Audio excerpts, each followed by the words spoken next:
नमस्कार दोस्तों। तो कल हमने एक वॉल स्ट्रीट जर्नल की रिपोर्ट डिस्कस करी थी, जहां पर हमने ये डिस्कस किया था कि UAE had taken on Iran और उसने कोवर्ट स्ट्राइक्स ईरान के रिफाइनरी के ऊपर किए। ईरान को मैक्सिमम नुकसान पहुंचाने के लिए यूएई ने बहुत सारे एफर्ट्स किए हैं और वो चीज़ रिपोर्ट बाहर आई और ईरान को भी ये पता लगा। ईरान ने भी कंफर्म किया कि हाँ, यूएई हमको टेक ऑन कर रहा है और इसीलिए आप देखिए कि ईरान ने फिर यूएई को बहुत टारगेट किया उस पूरे मामले में। अब दूसरी खबर, रूटर्स ने रिपोर्ट छापी। रूटर्स का ये मानना है और रूटर्स का ये क्लेम है on the behalf of the Iranian officials and western officials ने उसको कंफर्म भी किया है कि सऊदी अरेबिया ने भी ईरान के ऊपर कुछ कोवर्ट स्ट्राइक्स करी हैं। अब ये क्लियरली ये चीज़ जो है वो ट्रम्प के लिए बहुत अच्छी खबरें थी। Trump was very comfortable with this, comfortable and not comfortable at the same time. इसको हम थोड़ा सा समझने की कोशिश करेंगे। तो सऊदी अरेबिया जब इस पूरे वॉर में ईरान को सीधा खुद डायरेक्टली टेक ऑन कर रहा है, इसका मतलब है कि कहीं ना कहीं ये जो पूरा कॉन्फ्लिक्ट था उसमें अब यूएस और इजराइल अकेले नहीं है, उसमें और भी देश जो है वो ज्वाइन कर रहे हैं। सबसे अच्छी बात इसमें ये थी। बुरी बात क्या है उसको हम थोड़ी देर में डिस्कस करते हैं, पर वीडियो में आगे जाने से पहले एक बड़ी अनाउंसमेंट अनअकैडमी टीम की तरफ से कि अगर आप यूपीएससी सीएससी की प्रिपरेशन कर रहे हैं तो Unacademy is your one stop solution. और अनअकैडमी ने वापस से ह्यूज स्टूडेंट रिक्वेस्ट के ऊपर आपके लिए वो ऑफर दोबारा से रीइंस्टेट कर दिया है। अनअकैडमी का जो फाउंडेशन कोर्स है वो सिर्फ और सिर्फ 17,999 में आप अवेल कर सकते हो। ये वही फाउंडेशन कोर्स है जिसमें इंडिया के बेस्ट एजुकेटर्स जैसे मृणाल सर, प्रतीक सर, सुदर्शन सर जैसे एजुकेटर्स आपको पढ़ाते हैं। इस पूरे फाउंडेशन बैच का जो लिंक है वो आपको डिस्क्रिप्शन में मिल जाएगा, उस पर क्लिक करके आप इसको ज्वाइन कर सकते हैं। आप इसमें मेरा कोड इस्तेमाल कर सकते हैं, APYT10 मेरा कोड है। ध्यान रखिएगा ये लिमिटेड टाइम ऑफर है, ये ऑफर बहुत जल्द खत्म हो जाएगा और अब दोबारा ये रीइंस्टेट नहीं होगा, तो इसको जल्दी से अवेल कर लीजिएगा। लिंक इसका डिस्क्रिप्शन में आपको मिल जाएगा। Now coming back to the topic, तो कहा गया, रूटर्स ने ये क्लेम किया कि सऊदी अरेबिया ने कई सारे अनपब्लिसाइज्ड स्ट्राइक्स जो हैं वो ईरान के ऊपर किए। ऑल्दो कहाँ पर ये अटैक किया गया, कौन से साइट्स को टारगेट किया गया, सिविलियन इंफ्रास्ट्रक्चर को किया गया, ऑयल रिफाइनरी को किया गया, इसके ऊपर कोई उन्होंने जानकारी नहीं दी। लेकिन उन्होंने कहा कि सऊदी अरेबिया ने ये तो डेफिनेटली श्योर है कि उन्होंने स्ट्राइक्स ईरान के ऊपर किए थे और ये कोवर्ट स्ट्राइक्स थे। ऐसा ईरानियन ऑफिशियल्स का भी कहना है और उसको वेस्टर्न ऑफिशियल्स ने, जिनको इस मामले की जानकारी है, उन्होंने उसको कंफर्म किया कि हाँ, सऊदी अरेबिया ने अटैक किया था। अब ये पूरे, अगर ये बात सही है तो आप सोचिए कि ये पूरे सऊदी अरेबिया के इतिहास में ये ऐसा पहली बार हुआ है कि सऊदी अरेबिया ने डायरेक्टली किसी देश को टेक ऑन किया है, और वो भी ईरान जैसे देश को जो कि उसका मुख्य दुश्मन है पूरे वेस्ट एशिया के अंदर। उसको पहली बार सऊदी अरेबिया ने डायरेक्टली टेक ऑन किया है। इससे पहले अभी तक ये लोग सिर्फ यूएस सिक्योरिटी के बल पे थे। अब शायद इनकी आंख खुली और इन्होंने डायरेक्टली ईरान को टेक ऑन करना शुरू किया। और इसका मतलब क्या होगा? इसका मतलब कि वेस्ट एशिया के डायनेमिक्स अब बहुत तेजी से चेंज हो रहे हैं। दूसरा बड़ा मतलब ये है कि जो यूएस अम्ब्रेला के अंदर अभी तक ये लोग सारे काम कर रहे थे, वो कहीं ना कहीं अब यूएस अम्ब्रेला से बाहर आकर के डायरेक्टली इस पूरे रीजनल कॉन्फ्लिक्ट को ज्वाइन कर रहे हैं। इसका मतलब ये कॉन्फ्लिक्ट जो है वो तेजी से बढ़ रहा है।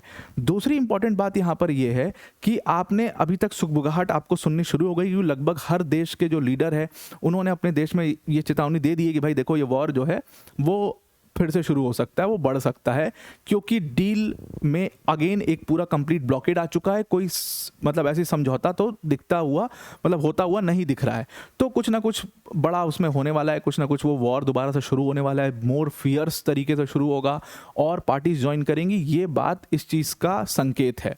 सऊदी अरेबिया, यूएई, ये पार्टीज भी उस वॉर को ज्वाइन कर सकती हैं और ट्रम्प के लिए बहुत अच्छा होगा कि गल्फ स्टेट्स ज्वाइन करें, तो they will not look bad on the face. अभी क्या है, सिर्फ यूएस और Israel. So it is Iran has totally tried to make it कि भाई ये मुस्लिम्स के अगेंस्ट एक लड़ाई है, सैटेनिक फोर्सेस की मुस्लिम्स के अगेंस्ट एक लड़ाई है। उसको उस तरीके से दिखाने का कोशिश आप देखिए कि डिफरेंट जो न्यूज़ आउटलेट्स हैं, उनकी जो स्टेट मीडिया है, उसको उस तरीके से उन्होंने प्रदर्शित करने की कोशिश की। अगर इसमें गल्फ स्टेट आकर के यूएस और इजराइल को ऑफिशियली ज्वाइन करते हैं, डायरेक्टली टेक ऑन करते हैं और ऑफिशियली ज्वाइन करते हैं, तो फिर ये वाला जो नैरेटिव है ये पूरा खत्म हो जाएगा। और सऊदी अरेबिया बहुत इंपॉर्टेंट है, मक्का मदीना वहाँ पर है, बहुत ही ज़्यादा मुस्लिम वर्ल्ड में उसकी अहमियत है। भले साउथ किंगडम की अहमियत उतनी ना है, नहीं है, बहुत सारे मुस्लिम्स इनका विरोध भी करते हैं कि ये लोग जो है यूएस की गोद में जाके बैठ गए और इन्होंने सारी अपनी जो इस्लामियत है उसको छोड़ दिया। लेकिन बहुत सारे जो मुस्लिम्स हैं आज भी उनके लिए वो आस्था बनी हुई है और सऊदी अरेबिया उनके लिए बहुत इंपॉर्टेंट है। वो अगर यूएस को ज्वाइन कर लेता तो ये वाला नैरेटिव पूरा ब्रेक हो जाएगा और ट्रम्प के लिए बहुत ही अच्छी बात होगी। सऊदी अरेबिया ने जो अटैक किया था उनके एयरफोर्स ने, ऑल्दो स्पेसिफिक लोकेशन क्या थी वो नहीं पता, लेकिन वो मार्च के टाइम पर, मार्च के लास्ट वीक में ये अटैक हुआ था और उसके बाद आपको पता ही कि सीज फायर फिर ब्रोकर हो गया था, सीज फायर हो गया था। ये पूरी तरीके से totally tit for tat strikes थी, ऐसा खुद ईरानियन ऑफिशियल्स ने भी माना और वेस्टर्न ऑफिशियल्स ने कहा totally tit for tat strikes थी। इसके ऊपर जब कमेंट मांगा गया सऊदी अरेबिया से कि भाई आप इसके ऊपर क्या कहना चाहते हैं, सऊदी अरेबिया की फॉरेन मिनिस्ट्री से, उन्होंने इसके ऊपर कमेंट करने से मना कर दिया। लेकिन जो अंदर से सोर्सेस बताते हैं, जो ईरान की फॉरेन मिनिस्ट्री ने भी इसके ऊपर कमेंट नहीं किया, सऊदी अरेबिया की फॉरेन मिनिस्ट्री ने इसके ऊपर कमेंट नहीं किया, लेकिन अंदर के जो सोर्सेस बताते हैं कि सऊदी अरेबिया में बहुत बड़ा एक चेंज देखने को मिल रहा है कि सऊदी अरेबिया आज तक पिछले कई दशक से, मतलब पिछले कई सालों से यूएस के अम्ब्रेला में रहा, यूएस सिक्योरिटी अम्ब्रेला के अंदर रहा और पूरे गल्फ स्टेट्स रहे हैं उस सिक्योरिटी अम्ब्रेला के लिए। Now that umbrella has penetrated finally. अब इनको समझ में आ गया है कि यूएस मिलिट्री कुछ नहीं कर सकती, हमें बिल्कुल नहीं बचा सकती, भले इनका बेस है, लेकिन ये अपना इंटरेस्ट, अमेरिकन इंटरेस्ट फर्स्ट रखेंगे, ये हमारे बारे में बाद में सोचेंगे और फिर हमें खुद को ही डिफेंड करना पड़ेगा। इसीलिए we will have to take on. तो ये जो पूरा वॉर हुआ है, ये एक तरीके से पूरा एक्सपोज था, यूएस एक्सपोज था कि यूएस पूरी दुनिया को सिर्फ और सिर्फ ये मीठी गोली देता है, वो किसी को सिक्योरिटी प्रोवाइड नहीं कर सकता, भले उनका बेस है वहाँ पर, बट वो अपने इंटरेस्ट को हमेशा पहले रखेंगे, अपने सोल्जर्स के इंटरेस्ट को हमेशा पहले रखेंगे। और जो कोई भी देश करेगा बाद में वो आपके बारे में सोचेंगे और आपकी सिक्योरिटी के बारे में सोचेंगे, क्योंकि आपसे एक पैसे का डील है, एक रिलेशन है, वो उनके सिटीजन्स हैं, उनके बारे में वो हमेशा पहले सोचेंगे। ये बात सऊदी अरेबिया को भी समझ आई, यूएई को समझ आई और इसीलिए दोनों ने टेक ऑन किया। इसका मतलब क्या है, इसके मायने क्या हुए? सऊदी अरेबिया का इस वॉर में ज्वाइन करना सीधा सीधा ये संकेत है कि ये war it is widening a bit और it is going to turn out into something big, अगर ये गल्फ नेशंस ज्वाइन कर लेते हैं। और एक और चीज आपने नोटिस करी होगी, एक बहुत बड़ा क्रैक गल्फ नेशंस के अंदर दिखाई दे रहा है। गल्फ नेशंस की आज तक ताकत ये रही थी कि इनकी एकता बहुत तगड़ी थी। ये मुस्लिम वर्ल्ड के अम्ब्रेला के अंदर कह लो या जो भी आप कह लो, उसके अंदर ही जो यूनाइट हुए थे, ओपेक की भी ताकत उसी से थी या जीसीसी की भी जो पूरी ताकत है वो इसी से थी। अब आप इंडिपेंडेंटली इन स्टेट्स को अलग होता हुआ साफ साफ देख रहे हो। सऊदी अरेबिया के अपने पॉइंट ऑफ थिंकिंग है, उनकी अपनी राइवलरी है ईरान से, उनकी अपनी राइवलरी है यूएई से, यूएई का सेम स्टांस है कि भाई हम इनकी दादागिरी में क्यों ना, जब खुद ही सब कुछ करना है तो सबसे एलीट मिलिट्री हमारे पास है, हम करेंगे। ईरान तो टोटली पूरी तरीके से उसको आइसोलेट करने का यूएस ने कोशिश किया है। आप देखिए कि जितने को ईरान ने अटैक किया, संयोग क्या है, वो क्लियरली बात थी, जीसीसी के वो सारे स्टेट्स थे जिनको मिसाइल से ईरान ने अटैक किया और इसीलिए एक बहुत बड़ा क्रैक वेस्ट एशिया के अंदर आपको दिखाई दे रहा है। इस क्रैक को देखो, यूएस तो आउट हो चुका है वेस्ट एशिया से, डायनेमिक्स चेंज हो रही है, यूएस तो बाहर है पूरी तरीके से, आप मान के चलिए।